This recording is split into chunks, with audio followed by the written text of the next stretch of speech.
係黃旗舉起隨時起步。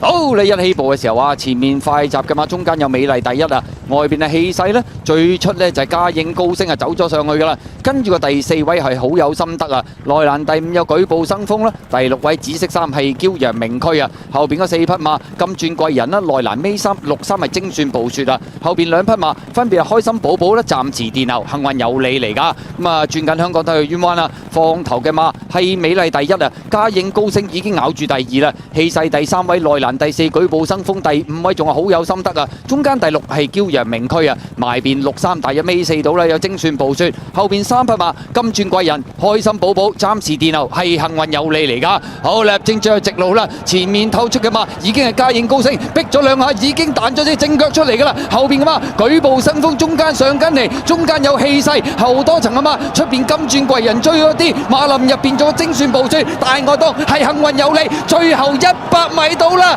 嘉應高升以一個相當超卓嘅姿態，神操咁翻嚟贏馬，跑第2名嘅馬舉步生風，第3名呢驕陽明區金鑽貴人幸運有利，埋邊精算暴雪，幾隻馬相當接近啊！嘉應高升繼珠峰錦標凱旋而歸，為港爭光之後，翻到嚟香港第1場出賽就已經可以輕鬆贏馬。為下個月出戰國際賽打響個聲勢先。